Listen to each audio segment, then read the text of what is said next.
حیات انسان ہے، قرآن ہمارا رہبر ہے۔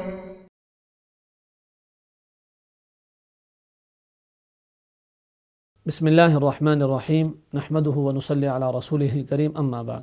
السلام علیکم ورحمۃ اللہ وبرکاتہ۔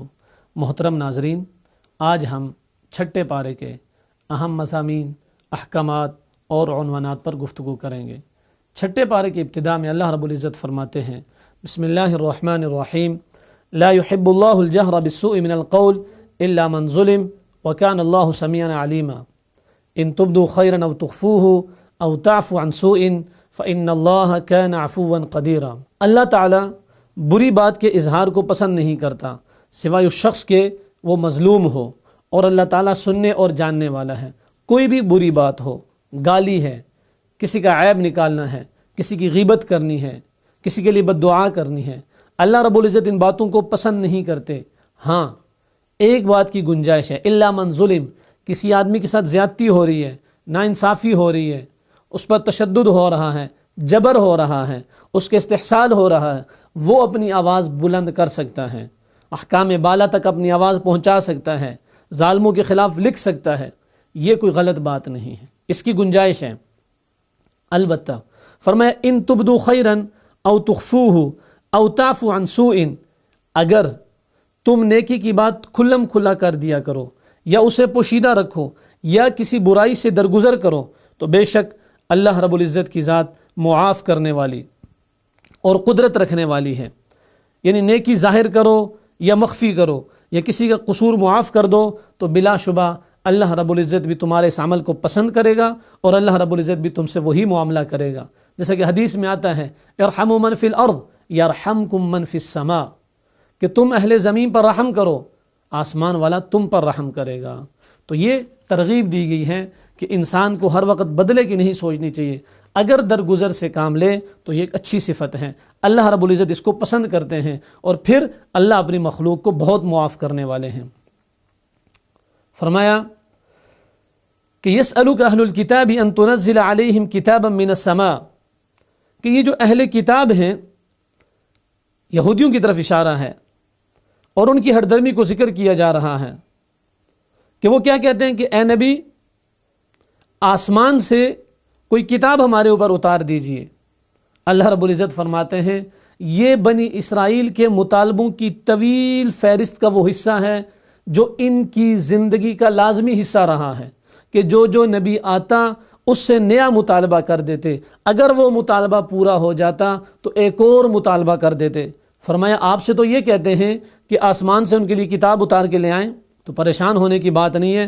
انہوں نے موسیٰ علیہ السلام سے اس سے بھی بڑا مطالبہ کیا تھا، فقالو، انہوں نے کہا تھا ارنا اللہ جہرتن، ہمیں ہمارے سامنے اللہ کو دکھاؤ، ہمیں اللہ نظر آنا چاہیے۔ فرمایا یہ ان کا مطالبہ تھا جو انہوں نے موسیٰ علیہ السلام سے کیا تھا کہ اللہ، ہم ظاہری آنکھوں سے اللہ دکھاؤ ہمیں، ہم اپنی ظاہری آنکھوں سے اللہ کو دیکھنا چاہتے ہیں۔ انتہائی احمقانہ مطالبہ۔ تو نبی اکرم صلی اللہ علیہ وسلم کو بتایا جا رہا ہے کہ آپ سے جو مختلف مطالبے کر رہے ہیں اس پر پریشان ہونے کی ضرورت نہیں ہے، آپ اپنا کام کرتے رہیں۔ بتایا ان کا مزاج کیا ہے۔ فرمایا وَرَفَعْنَا فَوْقَهُمُ الطُّورَ بِمِيثَاقِهِمْ وَقُلْنَا لَهُمُ ادْخُلُوا الْبَابَ سُجَّدًا وَقُلْنَا لَهُمْ لَا تَعْدُوا فِي السَّبْتِ وَأَخَذْنَا مِنْهُمْ مِيثَاقًا غَلِيظًا، اور ہم نے ان سے عہد لینے کے لیے ان کے سروں کے اوپر کوہ طور کو معلق کر دیا، ڈرانے کے لیے، دھمکانے کے لیے، سمجھانے کے لیے، چونکہ بد مزاج لوگ تھے، اکھڑ مزاج لوگ تھے، سیدھی بات سنتے ہی کوئی نہیں تھے، تو اللہ رب العزت نے کوہ طور کو زمین سے اٹھا کر ان کے سروں کے اوپر معلق کر دیا، اور پھر کہا کہ ادخلوا الباب سجدا، یہ جو دروازے سے داخل ہو رہے ہو سجدے کی حالت میں داخل ہو، جس مفتوحہ شہر کی طرف اشارہ ہے۔ فرمایا اور ہم نے ان سے کہا لا تعدوا فی السبت، ہفتے والے دن سرکشی نہ کرو، اور پھر سخت وعدہ ان سے لیا۔ یہ زبردستی سارے معاملات ہوئے، ماننے والی مخلوق نہیں تھی۔ فرمایا فبما نقضهم میثاقهم، چونکہ انہوں نے عہد کو توڑا، وکفرهم بآیات اللہ، اللہ کی نشانیوں کا انکار کر دیا، اور بڑا جرم وقتلهم الانبیاء بغیر حق، اور انبیاء کو علیہم الصلاۃ والسلام نا حق قتل کیا، وقولہم قلوبنا غلف، اور کیا کہتے تھے؟ ہمارا دل پردے میں ہے۔ تو فرمایا یہ ان کی برائیاں تھی، یہ ان کے گناہ تھے، اور پھر ان گناہوں میں سے ایک اور بڑا گناہ، کفر تو کیا، انبیاء کو قتل تو کیا، وقولہم علی مریم بہتانا عظیما، چونکہ حضرت عیسیٰ علیہ السلام حضرت مریم کے بطن سے اللہ کے حکم سے پیدا ہوئے تھے، ان کا والد کوئی نہیں تھا، بن والد پیدا ہوئے تھے، تو یہودیوں نے حضرت مریم علیہ السلام پر نعوذ باللہ زنا کی تہمت لگائی تھی۔ اللہ رب العزت فرماتے ہیں وہ پاک دامن اور عفیف عورت تھی، لیکن یہ اپنی ضد کی وجہ سے جو منہ میں آتا وہ کہہ دیتے۔ تو فرمایا جب انہوں نے یہ جرائم کیے، اور پھر بعض اوقات کیا کہہ دیتے؟ انا قتلنا المسیح عیسی ابن مریم رسول اللہ، عیسیٰ ابن مریم جو اللہ کا رسول ہے اس کو ہم نے قتل کر دیا۔ اللہ رب العزت اس عقیدے کو رد فرما رہے ہیں اور واضح فرما رہے ہیں کہ عیسیٰ علیہ السلام کو کسی نے قتل نہیں کیا، نہ ہی ان کو کسی نے سولی چڑھایا۔ فرمایا وما قتلوہ وما صلبوہ، سری الفاظ ہیں، نہ انہوں نے ان کو قتل کیا اور نہ سولی چڑھوایا، ولیکن شبہ لہم، لیکن یہ سارا معاملہ ان پر مشتبہ ہو گیا۔ ایک شخص کو عیسیٰ علیہ السلام کی شکل میں تبدیل کر دیا گیا، اسی کو سولی پر چڑھا دیا۔ عیسیٰ علیہ السلام کے ساتھ کیا معاملہ ہوا؟ اللہ رب العزت خود ہی بتا رہے ہیں، بل رفعہ اللہ الیہ، بلکہ اللہ نے اس کو اپنی طرف زندہ اٹھا لیا۔ وکان اللہ عزیزا حکیما، اور فرمایا اللہ زبردست حکمت والا ہے۔ تو یہ یہودیوں کے جرائم کو ذکر کیا، اور یہودیوں کی نافرمانیوں کو ذکر کیا، اور ان کی ہٹ درمی کو ذکر کیا۔ اب جو انہوں نے یہ جرم کیے، فرمایا فَبِظُلْمٍ مِّنَ الَّذِينَ هَادُوا حَرَّمْنَا عَلَيْهِمْ طَيِّبَاتٍ أُحِلَّتْ لَهُمْ، یہ جو انہوں نے ظلم اور زیادتی کی، اس کی سزا ہم نے ان کو یہ دی کہ بہت ساری چیزیں جو ان کے لیے حلال تھی، اللہ رب العزت نے سزا کے طور پر ان پر وہ چیزیں بھی حرام کر دی۔ اور پھر اور جرم ان کے بتائے، وہ اخذہم الربا، سود کھاتے تھے، لیتے تھے، اور جرائم کے اندر بڑھتے ہی جاتے تھے۔ البتہ اتنی بات بتا دی، اللہ کسی پر ظلم کرنے والا نہیں ہے۔ جو انسان اللہ رب العزت کی بات کو مان لے، دین اسلام کو قبول کر لے، اللہ رب العزت اس کی ماقبل والی نیکیاں جو دین اسلام سے پہلے تھی وہ بھی قبول کرتے ہیں، اور اسلام لانے کے بعد کی جو نیکیاں وہ بھی قبول کرتے ہیں۔ فرمایا لیکن الراسخون فی العلم، لیکن اہل کتاب میں سے وہ لوگ جو اسلام لائے، ان یہودیوں میں سے پختہ علم والے، جیسے عبداللہ ابن سلام رضی اللہ تعالیٰ عنہ ہیں، یہودیوں کے بڑے عالم تھے، اسلام قبول کیا۔ والمؤمنون، اور فرمایا ایمان والے، یؤمنون بما انزل الیک وما انزل من قبلک، وہ ایمان رکھتے ہیں جو کچھ آپ پر اتارا گیا قرآن کریم، جو آپ سے پہلے تورات، انجیل، زبور اور دیگر آسمانی صحیفے۔ والمقیمین الصلاۃ، نماز قائم کرتے ہیں، بار بار نماز کی ترغیب، نماز کی دعوت۔ والمؤتون الزکاۃ، اور نماز اور زکوٰۃ ایک ساتھ، اللہ کا حق، بندوں کا حق، اور زکوٰۃ ادا کرتے ہیں۔ والمؤمنون باللہ، اور اللہ پر ایمان رکھتے ہیں، والیوم الآخر، اور آخرت کے دن پر۔ ان لوگوں کے ساتھ اللہ کا کیا معاملہ ہوگا؟ جو پہلے یہودی تھے پھر مسلمان ہو گئے، یا انہوں نے اسلام کو قبول کر لیا، یہودی نہیں تھے، عام مومنین ہیں۔ اولئک سنؤتیہم اجرا عظیما، اللہ رب العزت ان کو بہترین اجر دے گا، اجر عظیم دے گا۔ اور پھر فرمایا کہ انا اوحینا الیک کما اوحینا الی نوح والنبیین من بعدی، اے نبی علیہ الصلوۃ والسلام، ہم نے آپ پر کوئی البیلی یا چھمبی یا نئی چیز نہیں اتاری، ہم نے جیسے آپ پر وحی اتاری ہے، آپ سے پہلے بھی بہت سارے انبیاء پر وحی اتاری، ابراہیم علیہ السلام، اسماعیل، اسحاق، یعقوب اور عیسیٰ، ایوب، یونس، ہارون، سلیمان علیہم الصلوۃ والسلام کا تذکرہ کیا، اور فرمایا ان سب کو ہم نے وحی سے سرفراز فرمایا اور سب کے اوپر وحی اتاری۔ فرمایا کہ لوگوں میں سے کچھ لوگ قبول کرنے والے ہیں اور کچھ لوگ انکار کرنے والے ہیں۔ فرمایا یا ایھا الناس قد جاءکم الرسول بالحق من ربکم فآمنوا خیرا لکم، اے لوگو تمہارے رب کی طرف سے تمہارے پاس رسول حق و صداقت لے کر آ چکا ہے، تم اس پر ایمان لے آؤ تو تمہارے لیے بہتر ہوگا۔ وَإِن تَكْفُرُوا، اور اگر تم انکار کر دیتے ہو اور جھٹلا دیتے ہو، فَإِنَّ لِلَّهِ مَا فِي السَّمَاوَاتِ وَالْأَرْضِ، تو یہ یاد رکھو تم اس ذات کو جھٹلا رہے ہو، اس اللہ کا انکار کر رہے ہو جس کے پاس زمین اور آسمان کے سارے خزانے ہیں، سب کچھ اسی کا ہے، تو پھر کہاں جاؤ گے؟ سورہ رحمان میں فرمایا یا معشر الجن والانس ان استطعتم ان تنفذوا من اقطار السماوات والارض فانفذوا، کہ اے انسانوں اور جنوں انبیاء کی بات مان لو، اگر نہیں مانتے ہو تو پھر ہمت کرو ذرا، چونکہ زمین اور آسمان تو اللہ کے ہیں اور انبیاء اللہ کے بھیجے ہوئے ہیں، ان کا انکار کرنا گویا اللہ کی دعوت کو ٹھکرا دینا ہے، پھر اللہ کی زمین اور اللہ کے آسمان سے نکل کر کہیں اور چلے جاؤ، کبھی بھی نہیں جا سکتے۔ تو فرمایا اس لیے قبول کر لو اور مان لو۔ اور پھر اہل کتاب سے دوبارہ خطاب ہے، یا اہل الکتاب لا تغلوا فی دینکم، اہل کتاب تم اپنے دین میں حد سے مت نکلو، فضول باتیں مت کرو، جو حق ہے اس کو بیان کرو، ولا تقولوا علی اللہ الا الحق، اور نہ کہو مگر وہ بات جو حق ہے۔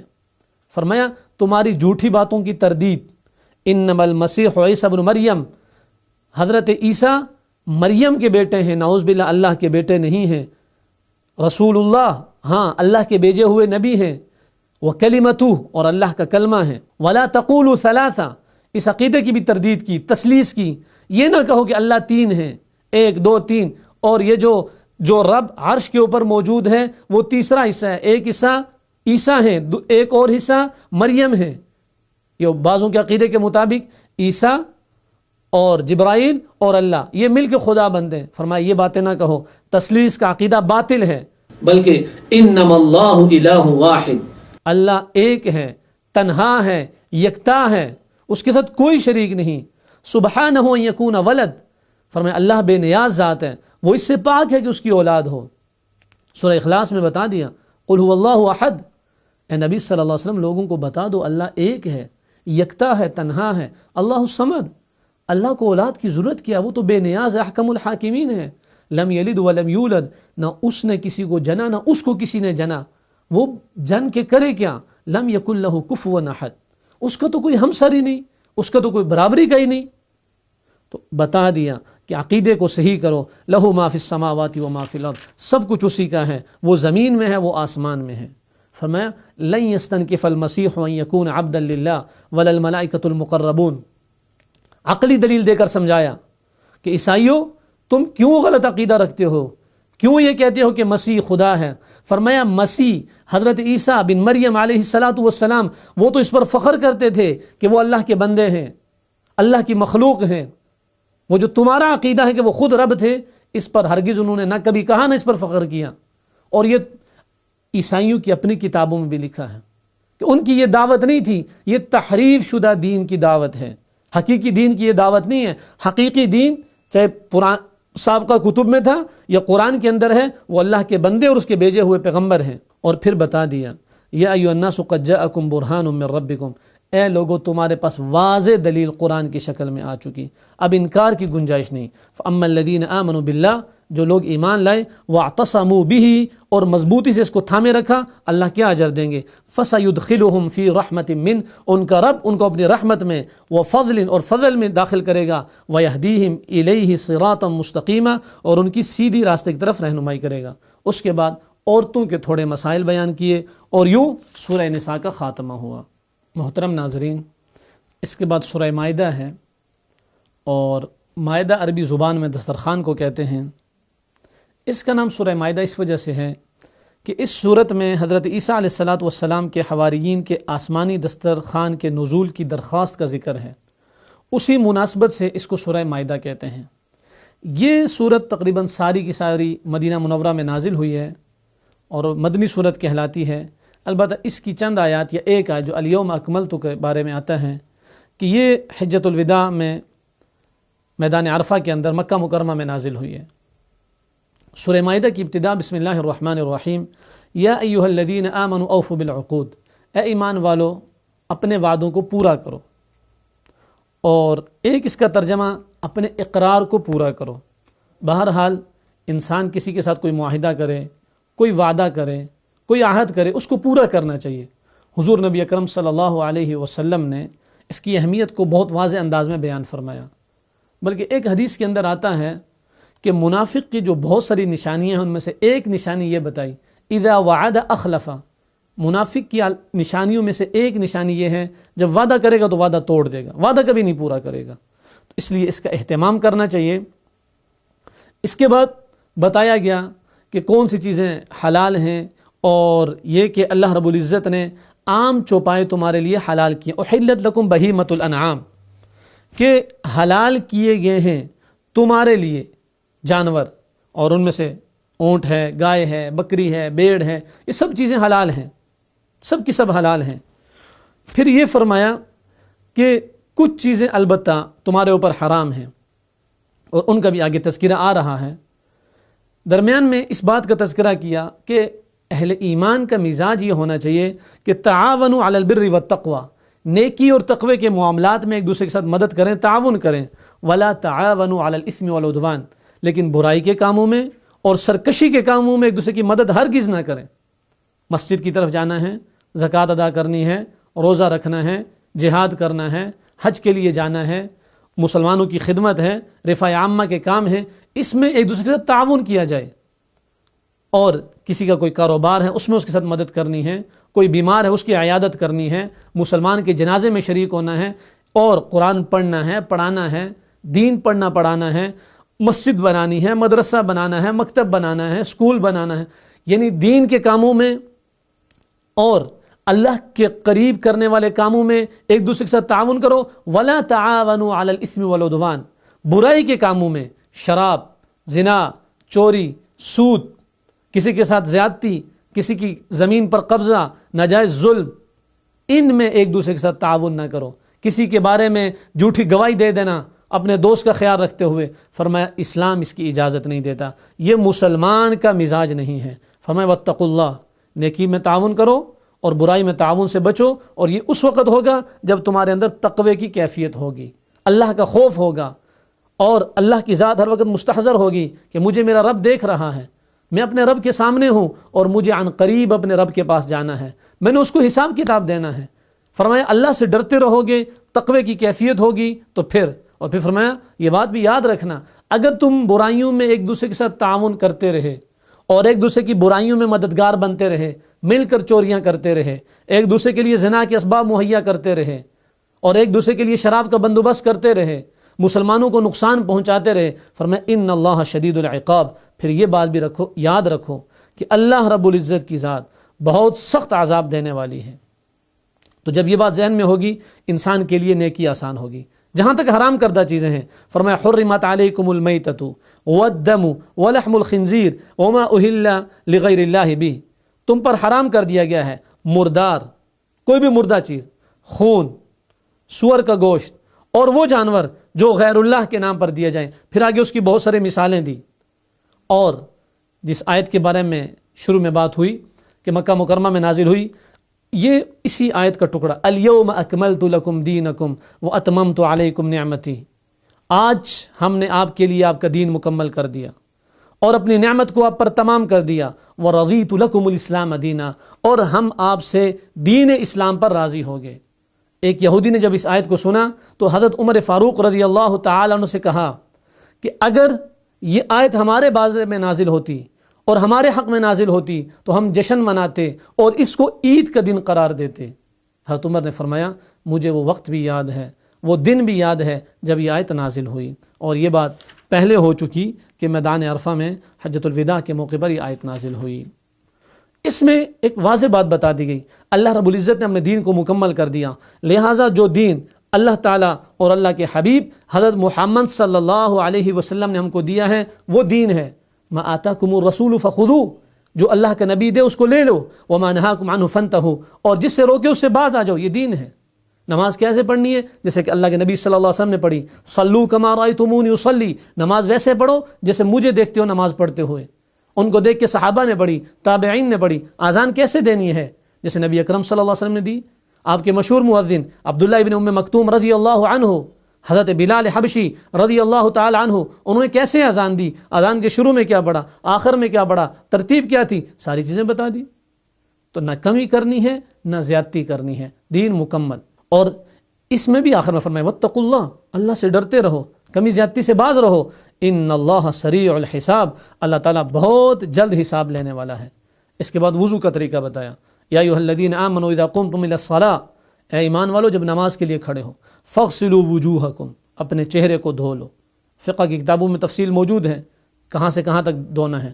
وایدیکم الی المرافق، اور اپنے ہاتھوں کو کوہنیوں سمیت، وامسحوا برؤوسکم، اور اپنے سر کا مسح کرو، وارجلکم الی الکعبین، اور اپنے پاؤں کو ٹخنوں سمیت دھو لو. یہ فرائض کا تذکرہ ہے. چہرے کا دھونا، ہاتھوں کا کوہنیوں سمیت دھونا، سر کا مسح کرنا اور پاؤں کو ٹخنوں سمیت دھونا، یہ فرائض ہیں. باقی سنن ہیں جو مختلف فقہا، مختلف ائمہ کے نزدیک مختلف ہیں.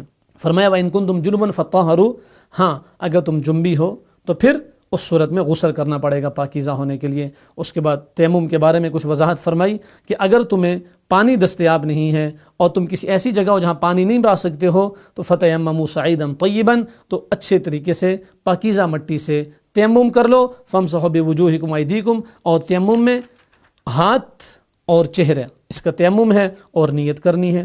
پھر اللہ رب العزت ایمان والوں سے مخاطب ہیں. یا ایھا الذین آمنوا اذکروا نعمت اللہ علیکم اذ ہم قوم ان یبسطوا الیکم ایدیہم فکف ایدیہم عنکم. مسلمانوں، اللہ کا وہ احسان یاد کرو جبکہ اسلام کے شروع میں تم تعداد میں تھوڑے تھے اور مشرکین مکہ زیادتی کرنا چاہتے تھے، ظلم کرنا چاہتے تھے، ہٹ درمی پر آ گئے تھے اور تمہیں مکہ سے نکالنے کے پروگرام بنا رہے تھے، ترتیبیں بنا رہے تھے. اللہ رب العزت نے اس وقت تمہاری مدد کی اور اللہ نے ان کے ہاتھوں سے تم کو بچا لیا. اللہ نے تمہاری حفاظت فرمائی. یہ اللہ کے احسان ہے. اس لیے اللہ کے احسانات کو یاد رکھنا یہ بھی دین اور ایمان کا حصہ ہے. اور پھر بنی اسرائیل کا تذکرہ ایک مرتبہ پھر شروع ہوا کہ کیسے انہوں نے انبیاء علیہ الصلوۃ والسلام کو جھٹلایا. پھر اسی بات کو تذکرہ فبما نقضهم میثاقهم لعناهم. فرمایا یہ جو بنی اسرائیل نے، اور خصوصاً یہود کی طرف اشارہ ہے کہ انبیاء سے کیے ہوئے عہد کو توڑا اور اللہ سے کیے ہوئے وعدے کو توڑا. اللہ تعالیٰ فرماتے ہیں ہم نے ان پر لعنت کی اور ان پر لعنت برستی ہے. فرمایا وَمِنَ الَّذِينَ قَالُوا إِنَّا نَصَارَى أَخَذْنَا مِيثَاقَهُمْ فَنَسُوا حَظًّا مِّمَّا ذُكِّرُوا بِهِ. فرمایا اور وہ لوگ جو کہتے ہیں کہ ہم نصارہ ہیں، ہم نے ان سے بھی عہد لیا تھا، پس وہ بھی ان نصیحتوں کا بڑا حصہ بھول گئے جو انہیں کی گئی تھیں. تو فرمایا اب اس کی سزا ہم نے ان کو کیا دی؟ فَأَغْرَيْنَا بَيْنَهُمُ الْعَدَاوَةَ وَالْبَغْضَاءَ إِلَى يَوْمِ الْقِيَامَةِ. اب جب انہوں نے ہماری نصیحتوں کو پس پشت ڈال دیا تو فرمایا ہم نے قیامت تک ان کے درمیان بغض اور عداوت ڈال دی. یہ اللہ رب العزت ان کی نافرمانیوں کی بنیاد پر ان کو کہہ رہے ہیں. حیات انسان ہے قرآن ہمارا رہبر ہے. محترم ناظرین، اس کے بعد نصارہ کے کفر کا اللہ رب العزت نے واضح اعلان فرمایا. لقد کفر الذین قالوا ان اللہ هو المسیح ابن مریم. بے شک وہ لوگ جنہوں نے یہ کہا کہ اللہ وہ مسیح ابن مریم ہے، عیسیٰ علیہ السلام کو اللہ قرار دیا، اللہ رب العزت فرماتے ہیں در حقیقت وہ پکے کافر ہیں. ان کے کفر میں کوئی شک نہیں. اللہ رب العزت نے قرآن میں تصریح کر دی، اس لیے کہ یہ لوگ جھوٹ بولتے ہیں. اللہ رب العزت کی مخلوق ہے عیسیٰ علیہ السلام. اللہ رب العزت نے ان کو پیدا کیا، کبھی مخلوق خالق نہیں بن سکتی. تو فرمایا جیسے یہودی اپنے برے عقیدے کی وجہ سے انجام کو پہنچے، اسی طرح کا برا عقیدہ عیسائیوں کا بھی تھا. اور عیسائیوں کی برے عقیدے کی انتہا کیا ہے کہ عیسیٰ علیہ السلام کو رب اور اللہ قرار دے دیا. اور پھر فرمایا کہ یہ کفر کا عام مزاج ہے، عام خصلت ہے کہ نافرمانی کرتے کرتے کرتے انتہا کو پہنچتے ہیں، لیکن کہتے کیا ہیں؟ جیسے انہوں نے کہا، فرمایا کہ وقالت اليہود والنصارى نحن ابناء اللہ واحباؤہ، کہ یہود اور عیسائی یہ دونوں کیا کہتے ہیں؟ ہم اللہ کے بیٹے ہیں نعوذ باللہ، اور ہم اللہ کے محبوب ہیں. تو اللہ تعالیٰ نے عقلی جواب دیا. فرمایا قل فلم يعذبكم بذنوبكم. اگر تم اللہ کے محبوب ہو تو محبوب کو تو کوئی سزا نہیں دیتا. اللہ رب العزت کس بنیاد پر تمہیں سزا دیتے ہیں؟ یقیناً تاریخ اس پہ گواہ ہے کہ بہت سارے مواقع پر ان کو سزا ملی اور یہ عبرت کا نشان بنے.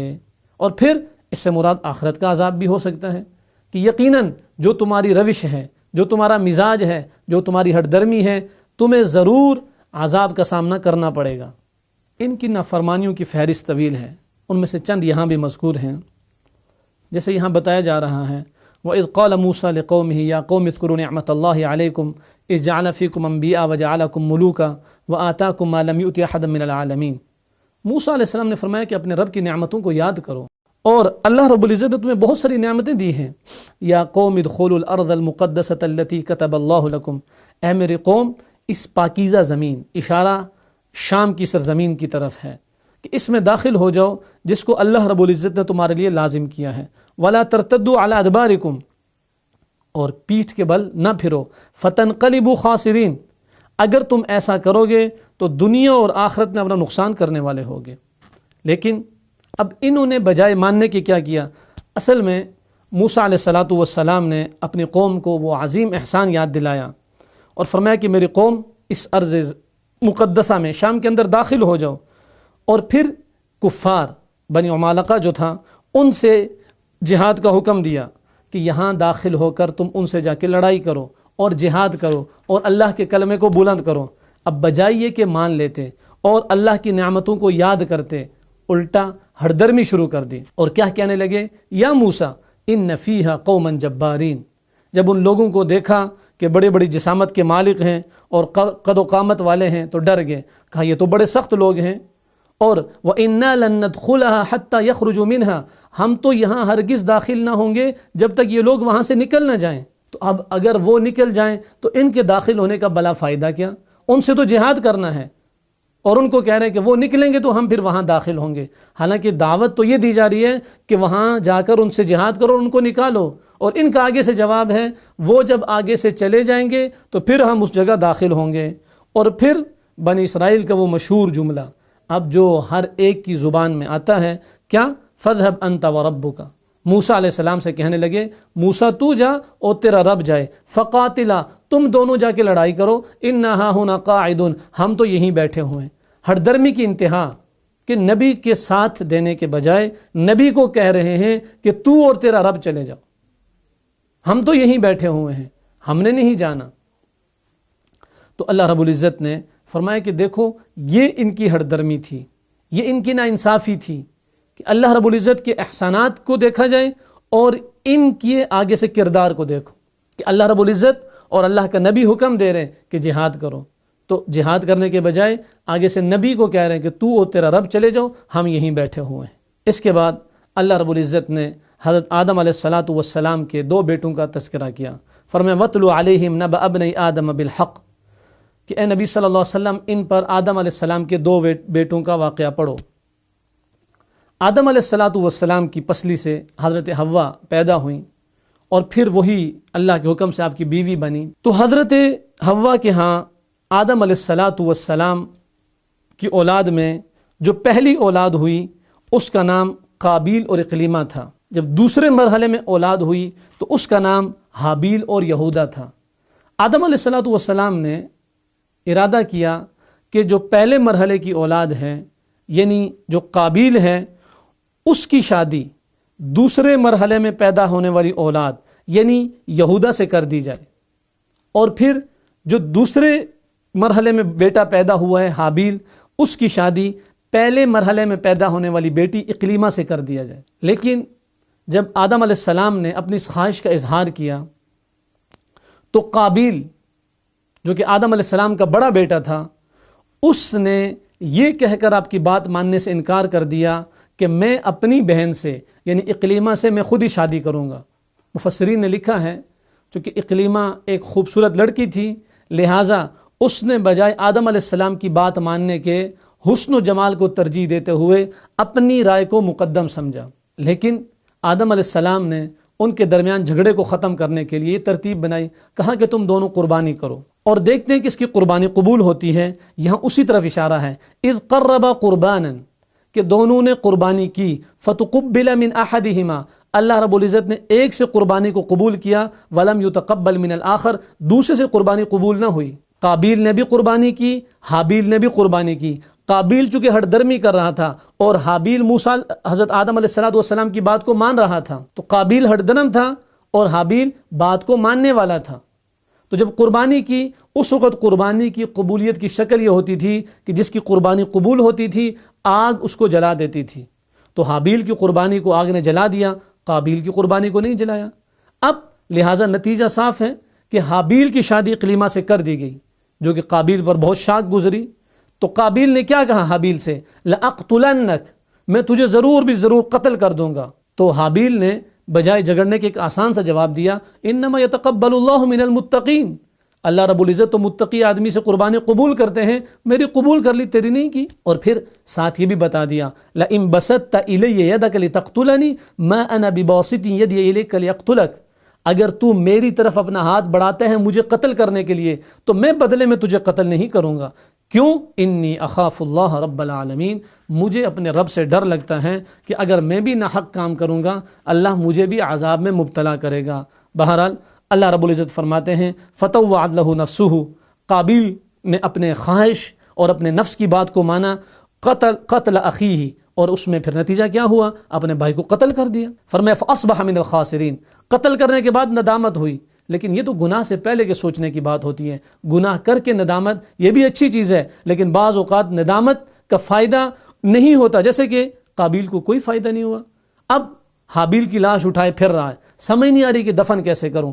اللہ رب العزت فرماتے ہیں فَبَعَثَ اللَّهُ غُرَابًا يَبْحَثُ فِي الْأَرْضِ، اللہ رب العزت نے ایک کوے کو بھیجا جو زمین میں چونچ وغیرہ مار کے اس نے اپنے ساتھی کوے کو دفن کیا۔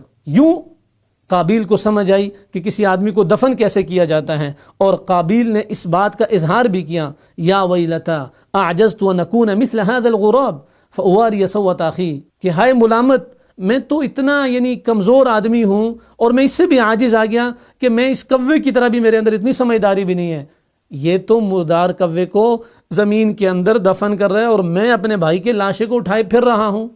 تو اللہ رب العزت فرماتے ہیں یہ جرم تھا قابیل کا، اس نے انسانیت کا قتل کیا، اور فرمایا کتبنا علی بنی اسرائیل، اسی وجہ سے ہم نے بنی اسرائیل کے سامنے بات واضح کر دی تھی انہ من قتل نفسا بغیر نفس او فساد فی الارض، کسی نے بھی کسی انسان کا ناحق قتل کیا فکأنما قتل الناس جميعا، گویا کہ اس نے ساری انسانیت کا قتل کر دیا۔ یہ اتنا بڑا جرم ہے۔ ومن احیاها، اور جس کسی نے کسی دوسرے انسان کی زندگی کا سبب بنا اور اس کے ساتھ اس کی زندگی میں تعاون کیا اور اس کو بچانے کی کوشش کی، فرمایا فَكَأَنَّمَا أَحْيَا النَّاسَ جَمِيعًا، گویا کہ اس نے تمام انسانوں کو بچا لیا۔ اور آگے بتا دیا جس آدمی کا جتنا جرم ہے اس کے مطابق اس کی سزا ہے۔ جو آدمی کسی کو قتل کرے بدلے میں قتل کیا جائے گا، جو آدمی کسی کو قتل کرے، ڈاکہ زنی بھی کرے، اس کو سولی پر لٹکا دیا جائے گا، اور جو آدمی فرمایا کہ کسی کی چوری کرے اس کے ہاتھ کاٹ دیے جائیں گے، اور جو آدمی نہ چوری کرے نہ قتل کرے صرف مسلمانوں کو ڈرائے، فرمایا اس کو ملک بدر کر دیا جائے گا۔ ہر آدمی کو سزا اس کے جرم کے بقدر ملے گی۔ محترم ناظرین، اس کے بعد اہل ایمان سے خطاب ہے یا ایھا الذین آمنوا اتقوا اللہ وابتغوا الیہ الوسیلۃ وجاہدوا فی سبیلہ لعلکم تفلحون، اے مومنو اللہ سے ڈرو، اس کا قرب حاصل کرنے کا ذریعہ تلاش کرو اور اس کے راستے میں جہاد کرو تاکہ تم فلاح پاؤ۔ فرمایا اس سے دوسری طرف دوسرا راستہ بڑا مشکل اور کھٹن ہے۔ فرمایا ان الذین کفروا لو ان لهم ما فی الارض جميعا ومثله معه لیفتدوا به من عذاب یوم القیامة ما تقبل منهم، کہ جن لوگوں نے راہ کفر اختیار کی اگر ان کے پاس وہ تمام چیزیں ہوں جو زمین میں ہیں اور اس جتنی اور بھی ہوں تاکہ وہ یہ مال دے کر قیامت کے دن اللہ کے عذاب سے اپنی جان چھڑا لیں، تو فرمایا ما تقبل منہم، ان سے یہ چیز قبول نہیں کی جائے گی، بلکہ نتیجہ کیا ہے وَلَهُمْ عَذَابٌ علیم، بلکہ ان کے لیے دردناک عذاب ہے۔ قبول تو دور کی بات، ان کے لیے دردناک عذاب ہے۔ اس لیے آسان راستہ ہے کہ دین اسلام کو قبول کیا جائے، اللہ کی رضامندی کو حاصل کیا جائے۔ پھر چور کی سزا بتائی وَالسَّارِقُ وَالسَّارِقَةُ فَاقْطَعُوا أَيْدِيَهُمَا جَزَاءً بِمَا كَسَبَا نَكَالًا مِّنَ اللَّهِ، فرمایا چوری کرنے والا مرد اور چوری کرنے والی عورت ان کے ہاتھ کو کاٹ دیا جائے۔ جب ہاتھ کاٹ دیے جائیں گے سزا مل جائے گی، فرمایا یہ جرم سے باز آ جائیں گے اور باقی معاشرہ بھی امن کا گہوارہ بن جائے گا۔ اور پھر فرمایا یا ایھا الرسول لا يحزنك الذين يسارعون في الكفر من الذين قالوا آمنا بافواههم، اے رسول جو لوگ کفر کی جانب تیزی سے بڑھتے ہیں وہ آپ کو غمگین نہ کر دیں۔ اصل میں منافقین اور بنو قریظہ کے یہود جو فوراً کفر کے اندر داخل ہو جاتے تھے وہ حقیقی مسلمان ہی نہیں ہوئے تھے، ذرا سی دعوت ملتی فوراً دوسری طرف چلے جاتے۔ اللہ رب العزت اپنے نبی صلی اللہ علیہ وسلم کو تسلی دے رہے ہیں کہ ان کا دائیں بائیں پھرتیاں لگانا یہ آپ کو تکلیف میں نہ ڈالے، یہ تو اصل میں مسلمان ہی نہیں ہوئے تھے، انہوں نے تو دل سے اسلام کو قبول ہی نہیں کیا تھا کہ چہ جائے کہ کبھی ادھر چلے جاتے ہیں کبھی ادھر چلے جاتے ہیں۔ البتہ نبی اکرم صلی اللہ علیہ وسلم کو ان کی مذمت، یہود کی مذمت بیان کرنے کے بعد نبی اکرم صلی اللہ علیہ وسلم کو یہ بتا دیا گیا کہ یہ بہت سارے معاملات میں آپ کے پاس آتے ہیں، آپ کا کام کیا ہے؟ وَإِنْ حَكَمْتَ فَاحْكُمْ بَيْنَهُمْ بِالْقِسْطِ، آپ نے عدل و انصاف کا دامن نہیں چھوڑنا. اگر وہ زیادتی کرتے ہیں تو اس کا وبال ان پر ہے. اگر وہ کبھی فیصلے کے لیے آپ کے پاس آتے ہیں، وہ باوجود یہودی ہیں، وہ کافر ہیں، وہ خود ظلم اور ناانصافی کرتے ہیں، جیسے کہ پیچھے گزرا، وہ سری احکامات کو چھپاتے ہیں اور ناجائز کرتے ہیں، لیکن جب آپ کے پاس فیصلے کے لیے آئیں، آپ فیصلہ واضح کیجئے، انصاف پر مبنی فیصلہ کیجئے. فاحکم بینہم بالقسط، کیوں؟ آپ تو اللہ کے نبی ہیں. ان اللہ یحب المقسطین، اللہ انصاف کرنے والوں کو پسند کرتا ہے. بے انصاف لوگوں کے ساتھ اللہ کا کوئی تعلق نہیں. پھر فرمایا کہ ہم نے جیسے قرآن نازل کیا، ان انزلنا التورات، ہم نے تورات کو بھی ہم نے ہی نازل کیا، زبور کو بھی ہم نے ہی نازل کیا، اور اس میں بھی واضح احکامات تھے اور اس میں واضح باتیں تھیں. ہاں، فرمایا اب اہل کتاب کو بتایا گیا کہ تم یہ جو چیزیں چھپاتے ہو اور دین کو واضح بیان نہیں کرتے ہو، اور احکامات ان علماء کو خطاب ہے، فلا تخشوا الناس، تم لوگوں سے ڈر کے یہ کام کرتے ہو، کیوں ایسا کرتے ہو؟ فرمایا لوگوں سے ڈرنے کی ضرورت نہیں ہے، وخشونی، مجھ سے ڈرو، مجھ رب سے ڈرو، میں قوت اور طاقتوں کا مالک ہوں، کل میرے سامنے حاضری دینی ہے. تم لوگوں کی وجہ سے تورات کو انجیل کو تبدیل کر دیتے ہو اور غلط بات کو صحیح اور صحیح بات کو غلط قرار دے دیتے ہو. فرمایا تم کرتے کیا ہو؟ ولا تشتروا بآیاتی ثمنا قلیلا، تم اتنی عظیم کتاب اور اتنا بڑا دین اس کو چند ٹکوں کی خاطر بیچ دیتے ہو.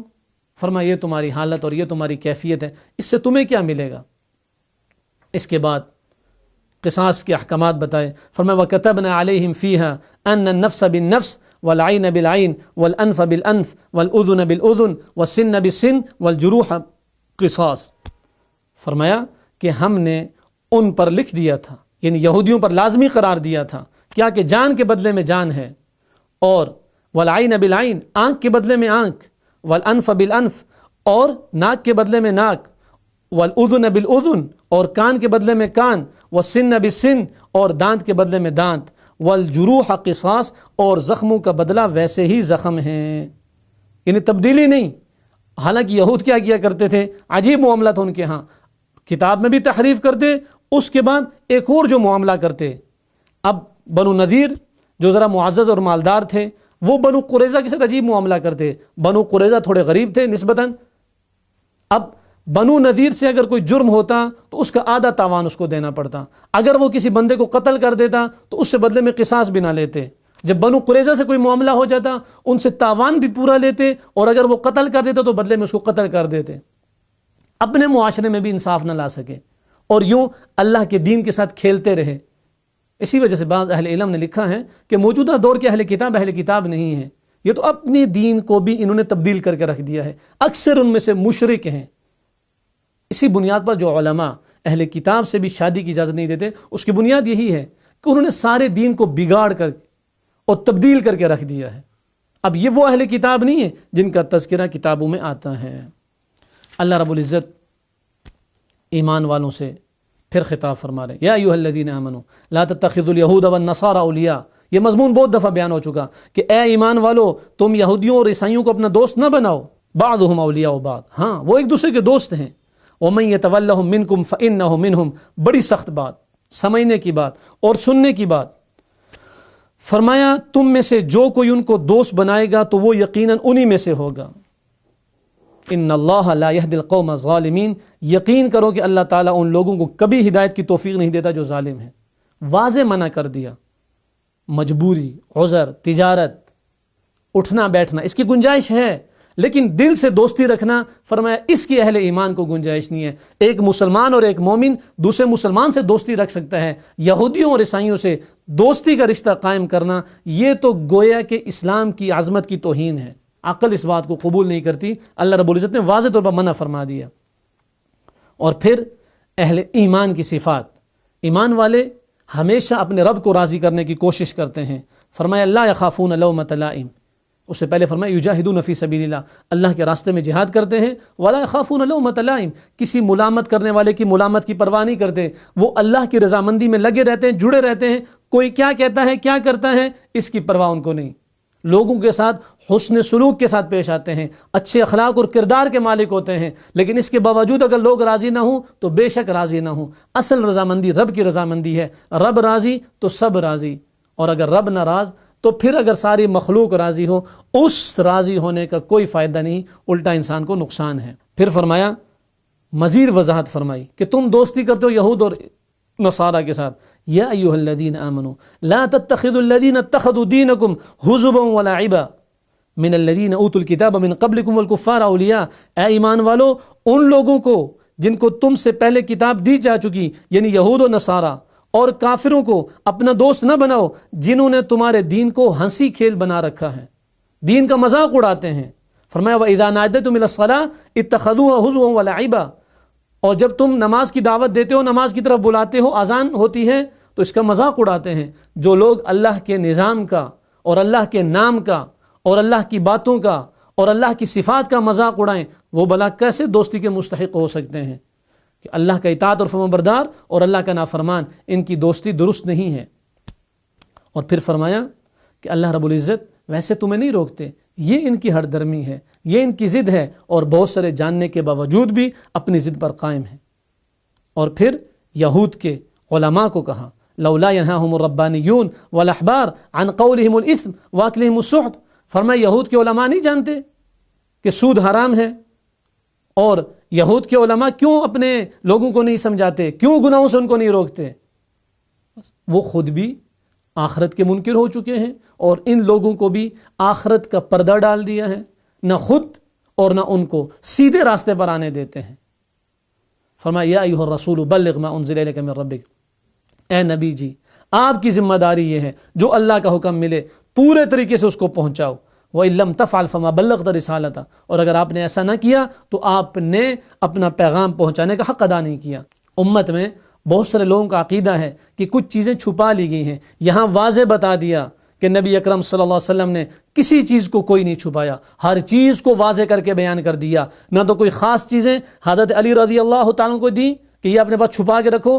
فرمایا وَإِن لَّمْ تَفْعَلْ فَمَا بَلَّغْتَ رِسَالَتَهُ، اے نبی جی اگر آپ نے ایسا نہ کیا تو گویا کہ آپ نے اپنے پیغام کو مکمل نہیں کیا، نہیں پہنچایا۔ اہل سنت والجماعت کا عقیدہ ہے کہ جو آدمی نبی اکرم صلی اللہ علیہ وسلم کی تنقیص کرے، توہین کرے، وہ مرتد ہے، کافر ہے، دائرہ اسلام سے خارج ہے۔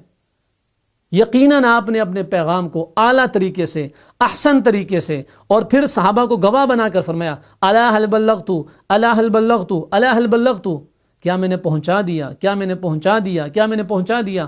صحابہ نے بیک زبان ہو کر کہا کہ آپ نے پہنچا ہی نہیں دیا بلکہ پہنچانے کا حق ادا کر دیا۔ تو نبی اکرم صلی اللہ علیہ وسلم کو تصریح کے ساتھ بتا دیا گیا۔